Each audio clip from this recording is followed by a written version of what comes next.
बिस्मिल्लाहिर्रहमानिर्रहीम। अस्सलाम वालेकुम डियर स्टूडेंट। हमारे पास क्या है, क्लास 9 फिजिक्स न्यू सिलेबस। क्या है, न्यू बुक। हमारे पास क्या है, न्यू बुक या न्यू सिलेबस। आज हम चैप्टर नंबर 4 का लास्ट टॉपिक पढ़ने जा रहे हैं। बोर्ड एग्जाम से सबसे ज्यादा इंपॉर्टेंट है, शॉर्ट क्वेश्चन में आता है। हमारे पास क्या है, एडवांटेजेस ऑफ फ्रिक्शन। फ्रिक्शन के फायदे क्या है, फ्रिक्शन के डिसएडवांटेजेस नुकसान क्या है, फ्रिक्शन को हम रिड्यूस किस तरह कर सकते हैं, फ्रिक्शन को कम से कम किस तरह कर सकते हैं।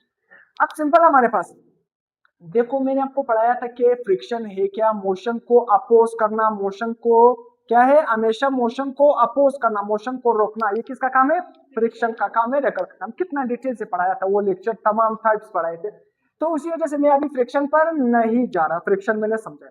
अब देखो फ्रिक्शन के एडवांटेजेस, फायदे क्या है, राइटिंग ऑफ पेपर। देखो मैं इस बोर्ड पर लिख रहा हूं ना, किसकी वजह से लिख रहा हूं, फ्रिक्शन। क्यों, देखो जो पेन का ये जो टिप है ना, और ये जो बोर्ड है ना, इन दो के दरमियान जब मैं इस तरह लिख रहा हूं ना, तो पेन का टिप और बोर्ड के सरफेस के दरमियान क्या है, फ्रिक्शन की वजह से मैं लिखता हूं। अगर फ्रिक्शन ना होता, ये जो पेन का टिप है ये बिल्कुल फ्ले, मतलब क्या होता, बिल्कुल आप कह सकते हो कि स्मूथ होता, बिल्कुल स्मूथ होता, और ये भी बिल्कुल स्मूथ होता, तो हम बोर्ड पर नहीं लिख सकता, हम मार्कर स्लिप होती रहती। क्या होती थी, स्लिप हो जाएगी। क्या हो जाएगी, स्लिप, हम लिख नहीं सकेंगे। तो देखो जब आप कॉपी में नोट बनाते हो, पेन सही, देखो पेन तो स्लिप नहीं होता है। क्यों नहीं होता है, कॉपी और आपका जो पेन है, पेंसिल है, कलम जो भी है, वो कॉपी और या जो वर्क है कॉपी का, आपका जो पेन है, उसके दरमियान क्या है, फ्रिक्शन होती है। क्या है, वर्क, सही है, उसके दरमियान क्या होती है, फ्रिक्शन। फ्रिक्शन ही की वजह से आप क्या है, लिखते हो। तो writing on a paper, paper पर लिखना, पेज पर लिखना, ये किसकी वजह से पॉसिबल है, फ्रिक्शन की वजह से possible. Help in walking and running, जमीन पर आप लोग जाते हो या नहीं, या आप लोग आसमान में जाते हो, उड़ते हो। उड़ना किसका काम है, परिंदों का काम है। हम इंसानों का काम क्या है, जमीन पर चलना।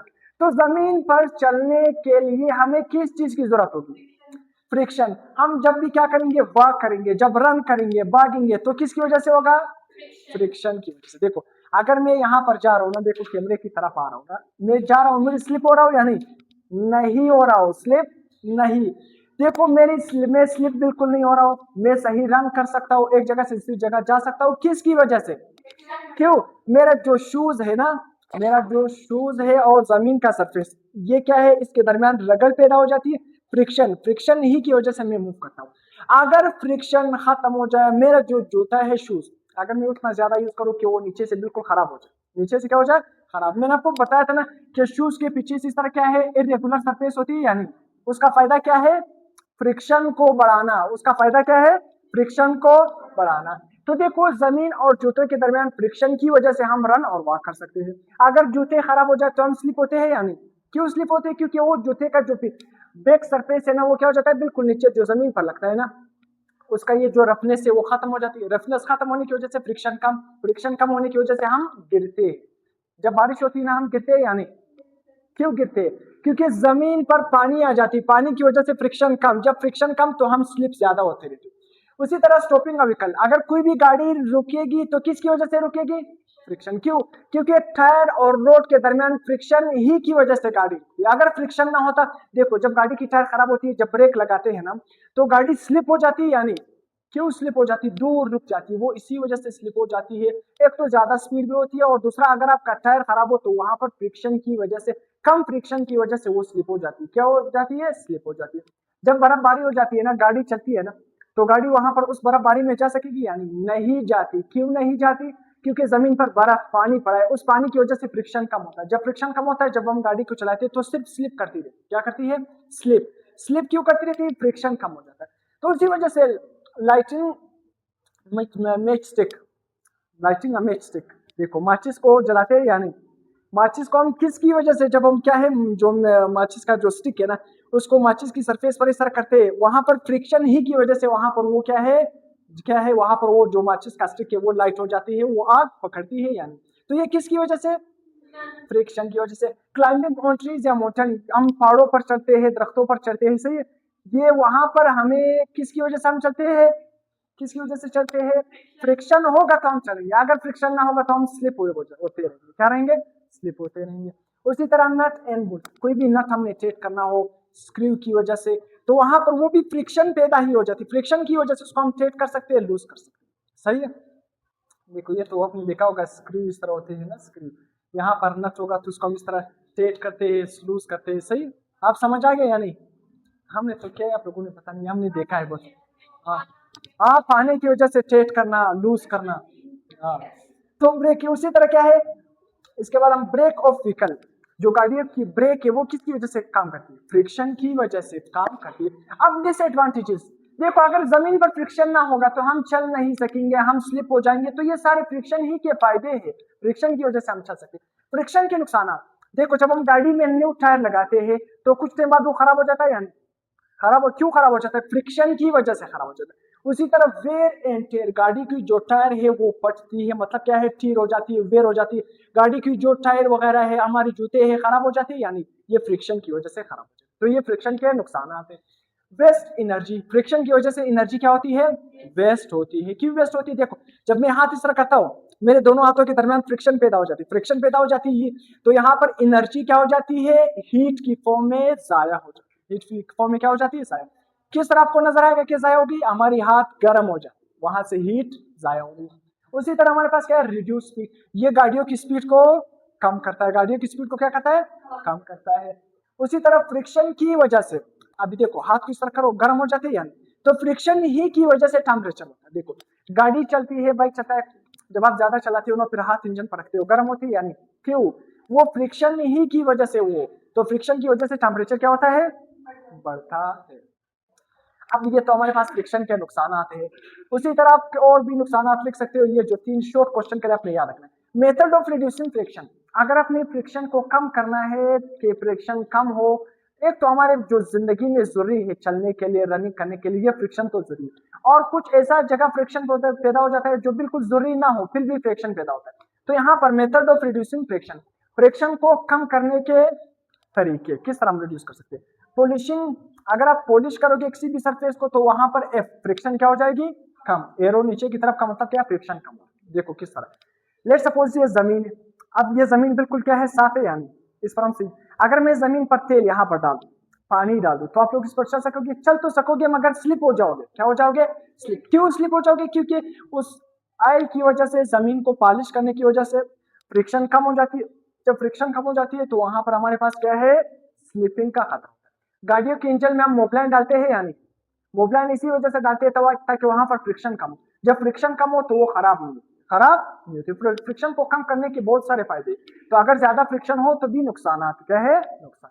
गाड़ी का जब ऑयल खत्म हो जाता है ना, तो ऑयल खत्म होने की वजह से फ्रिक्शन बढ़ जाती है, मशीन के दरमियान, इंजन के दरमियान फ्रिक्शन कम और ज्यादा होने की वजह से वो खराबी पैदा करती है। उसी तरह use of ball bearing and roller, देखो हम गाड़ियों के एक्सल में, बाइक के एक्सल में वहां पर इस तरह छोटे छोटे बेरिंग लगाते, उस बेरिंग का काम क्या है? उसका काम यह है कि फ्रिक्शन को कम करना। फ्रिक्शन को, अगर फ्रिक्शन ज्यादा होगा तो उसी वजह से हमारी गाड़ी का एक्सल क्या हो सकती है? बाइक का एक्सल, साइकिल का एक्सल क्या हो जाती है? खराब हो सकती है। तो उसी वजह से ये फ्रिक्शन को कम करने के फायदे हैं हमारे पास। फायदे तो ये है, और यहाँ पर हम फ्रिक्शन को कम कर रहे हैं, तो फ्रिक्शन कम कर रहे हैं, हमें फायदा पहुंचा रहे हैं। अब देखो लुब्रिकेशन, लुब्रिकेशन का मतलब क्या है? एक्सलेंट। लुब्रिकेशन का मतलब क्या है? To reduce the friction, friction को क्या करना? रिड्यूस करना, कम करना। देखो स्ट्रीमलाइन, लुब्रिकेशन की वजह से भी, देखो हम लुब्रिकेशन का मतलब क्या है? देखो मैंने कल भी आपको पढ़ाया था, जब लेक्चर हमने फ्रिक्शन के टाइप्स पढ़े थे ना, वहां पर मैंने क्या पढ़ाया? गाड़ी में हम ऑयल डालते हैं, बाइक में डालते हैं, उसका काम क्या है? वो लुब्रिकेंट है। लुब्रिकेंट का मतलब क्या है? फ्रिक्शन को कम करना, रगड़ को कम करना, उसी वजह से उसमें खराबी पैदा नहीं होती। स्ट्रीमलाइन, देखो स्ट्रीमलाइनिंग, स्ट्रीमलाइनिंग आपने देखा होगा ना, स्ट्रीमलाइनिंग, स्ट्रीमलाइन शेप देखा है या नहीं? Yes, anyone? Streamline shape. जी, streamline shape. Streamline shape. कितना मुश्किल सवाल है ना, streamline shape. अब देखना स्ट्रीमलाइन शेप, देखो स्ट्रीमलाइन शेप, देखो गाड़ी, जब गाड़ी हम बनाते हैं, गाड़ी का सामने वाला शीशा देखो इस तरह, देखो गाड़ी का सामने वाला शीशा हम इस तरह बनाते हैं यानी, देखो इस तरह बनाते हैं यानी, ये गाड़ी का एक टायर, ये दूसरा टायर, ये देखो, फिर ये गाड़ी से, तो ये जो शेप हम इस तरह क्यों बनाते हैं? ये इसको हम कहते हैं स्ट्रीमलाइन शेप। देखो एरोप्लेन का शेप देखा होगा ना, इस तरह सीधा नहीं होता है, वो इस तरह होता है, देखो इस तरह होता है, इसको हम कहते हैं स्ट्रीमलाइन शेप। देखो जो अल्लाह ताला ने मछलियां बनाई, उस मछलिया का शेप भी क्या है? स्ट्रीमलाइन। स्ट्रीमलाइन का फायदा क्या है, जब पानी में वो मूव करती है तो उसको वाटर का रेजिस्टेंस कम होता है, वाटर का जब जो मज़ाहमत है वो क्या होता है कम होती है, वाटर का फ्रिक्शन कम लगता है उस पर, वो सही पानी में मूव करती है। तो अगर देखो गाड़ी का जो ये सामने वाला हिस्सा है, देखो अब मैं आपसे पूछता हूँ ना, देखो जब ये स्पीड से चलेगी ना तो हवा लगेगी इस पर, यानी हवा लगने की वजह से ये जो फिश की तरह शेप है या स्ट्रीमलाइन शेप है, स्ट्रीमलाइन शेप का मतलब क्या है, एरोप्लेन का जो सामने वाला शेप है या गाड़ी का जो सामने वाला हिस्सा हम शेप बनाते हैं, फिश शेप बनाते हैं, इसको हम कहते हैं स्ट्रीमलाइन शेप। तो इसकी वजह से फ्रिक्शन क्या हो जाती है, कम हो जाती है। अगर यहाँ पर हवा लगेगी भी तो हवा स्पीड से यहाँ से क्या हो जाएगी, चली जाएगी। अगर हम इसका शेप इस तरह बनाओ, देखो इसकी वजह बिल्कुल इस तरह बनाओ, अब देखो अगर मैं शेप बिल्कुल इस तरह सीधा बनाऊं, सही है, तो फिर यहाँ पर देखो हवा लग, इस पर फ्रिक्शन ज्यादा होगा या नहीं, देखो हवा जब यहाँ पर लगेगी ना तो यहाँ से नहीं जा सकेगी, जा सकेगी तो सही, मगर यहाँ पर हवा का दबाव ज्यादा लगेगा, क्योंकि पहले शेप इस तरह था, हवा जब लगती थी तो स्लिप होकर जलती थी और चलती थी ना, क्या हो जाती, पास हो जाती, फ्रिक्शन कम लगता। अगर शेप इस तरह बन जाएगा तो हवा तो यहाँ से पास होगी, मगर यहाँ पर जो लगेगी इसकी वजह से फ्रिक्शन ज्यादा होगा। गाड़ी जब स्पीड से चलेगी तो उसको एयर का दबाव ज्यादा, जब एयर का दबाव ज्यादा होगा तो गाड़ी का स्पीड भी ज्यादा नहीं होगा, जब स्पीड भी ज्यादा नहीं होगा तो हम तो रेस देंगे मगर स्पीड ज्यादा नहीं होगा। इसका फायदा क्या है, इसका नुकसान क्या है, नुकसान ये है गाड़ी क्या है, ज्यादा पेट्रोल का है, क्या है, ज्यादा। तो इसी वजह से हम स्ट्रीमलाइन शेप बनाते हैं। स्ट्रीमलाइन शेप का फायदा क्या है, फ्रिक्शन कम होता है, हवा का दबाव कम होता है, हवा का रेजिस्टेंस कम होता है। एरोप्लेन का शेप देखो किस तरह स्ट्रीमलाइन बनाया हुआ है, फायदा क्या है, हवा का दबाव, जब हवा लगती है ना तो वो सीधा शीशे से इस तरह जाती है तो उसका फ्रिक्शन कम होता है। अगर हम इस तरह बिल्कुल बनाए स्ट्रेट इस तरह गाड़ी इस तरह, तो हवा का दबाव फिर ज्यादा होगा, फ्रिक्शन ज्यादा होगा। समझ आ गया, ये हमारा चैप्टर एंड हो गया।